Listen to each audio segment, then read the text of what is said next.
کہ اذان سے پہلے اور اذان کے بعد درود و سلام پڑھنا یہ بدعت ہے یا پہلی بات یہ ہے، قرآن مجید فرقان حمید کے اندر اللہ نے ارشاد فرمایا یا ایھا الذین آمنوا صلوا علیہ وسلموا تسلیما، ایمان والو میرے محبوب کی بارگاہ میں درود بھی پڑھو اور سلام بھی خوب پڑھو۔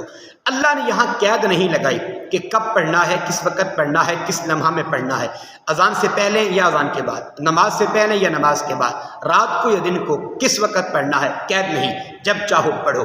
میرا سوال یہ ہے وہابی اور دیوبندیوں پر، جب رب کائنات نے قید نہیں لگائی تو تم کون ہوتے ہو؟ قید ہے تو وہ ثابت کرو۔ اللہ کے رسول نے کہاں بیان کیا ہے کہ اذان سے پہلے نہیں پڑھنا یا اذان کے بعد نہیں پڑھنا؟ قرآن میں کہاں لکھا ہے کہ اذان سے پہلے نہیں پڑھنا، اذان کے بعد نہیں پڑھنا؟ یہ حدیث مصطفیٰ سے ثابت کر دو، کس حدیث کے اندر آیا ہے، یا حدیث متواترہ سے ثابت کرو، یا حدیث خبر واحد سے ثابت کر دو، یا کسی ضعیف حدیث سے ثابت کر دو، کس حدیث کے اندر اللہ کے رسول نے فرمایا ہے اذان سے پہلے یا اذان کے بعد درود و سلام پڑھنا بدعت ہے؟ یہ تمہارے لیے میرا سوال ہے کہ میرے سوال کا تمہارا حق ہے، جواب دو، کس حدیث کے اندر ہے کہ اسلام میں درود پڑھنا یہ بدعت ہے؟ اب رہی بات یہ، جب قرآن سے ثابت نہیں، جب حدیث مصطفیٰ سے ثابت نہیں ہے، اب رہی بات یہ تو یہ کہاں لکھا ہے کہ اذان سے پہلے درود و سلام پڑھنا؟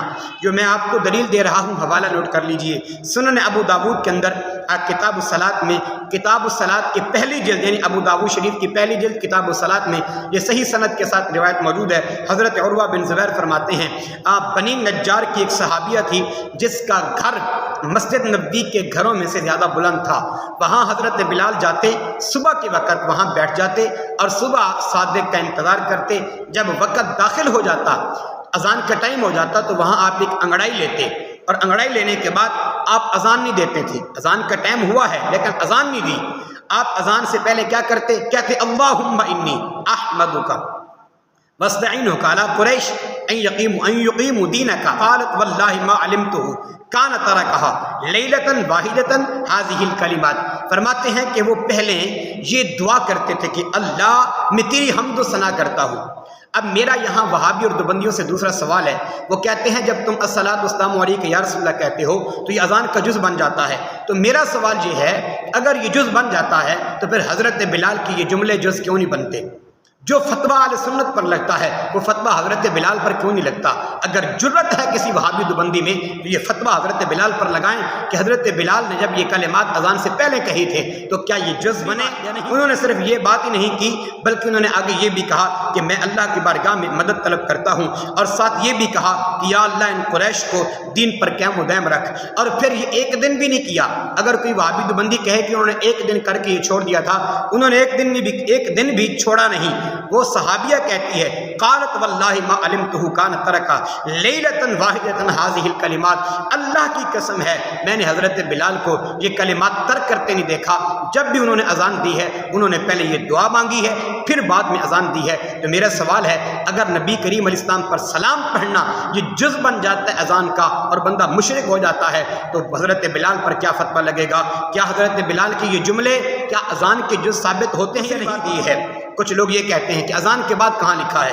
چلو اذان کے بعد تم نے پڑھ لیا، اذان سے پہلے تم نے پڑھ لیا، تو اذان کے بعد کہاں لکھا ہے؟ تو بھائی اذان کے بعد صحیح مسلم شریف میں لکھا ہے، اور اس کے علاوہ جامع ترمذی میں لکھا ہے، اس کے علاوہ مشکاۃ شریف میں لکھا ہے۔ رسول پاک صاحب الاولاق نے فرمایا جب مؤذن اذان دو فیقول مثل ما یقول، جب وہ اذان دے تو تم بھی اس کے ساتھ ساتھ وہی کلمات دہراؤ۔ جب وہ اذان مکمل کرے تو ثم صلو علیہ، حضور فرماتے ہیں پھر میرے اوپر درود پڑھو، میرے اوپر سلام پڑھو۔ اب اللہ کے رسول فرماتے ہیں اذان کے فوراً بعد میرے اوپر درود و سلام پڑھو، اور یہ نہیں بھی فرمایا کہ پہلے تم دعا مانگو بعد میں پڑھنا، نہیں، فرماتے ہیں جب مؤذن اذان ختم کرے تم سلام پڑھو، کس کے اوپر؟ ثم صلو علیہ، میرے اوپر۔ فرماتے ہیں سلام پڑھو گے تو تمہیں کیا ملے گا؟ تمہارے اوپر اللہ کی رحمت نازل ہوگی، تمہارے گناہ معاف ہوں گے، تمہارے درجے بلند ہوں گے۔ اذان کے بعد درود و سلام پڑھنے سے تو انسان کے درجے بلند ہوتے ہیں، انسان کے گناہ معاف ہوتے ہیں، اور انسان رسول پاک صاحب الاولاق کی شفاعت کا صحیح مسلم کے اندر، جامع ترمذی کے اندر، مشکات کے اندر موجود ہے، جو دیوبندی وہابی اپنی کتاب اپنے مدرسے کے اندر پڑھاتے ہیں، جو کہتے ہیں سیاہ ستہ سے ثبوت دو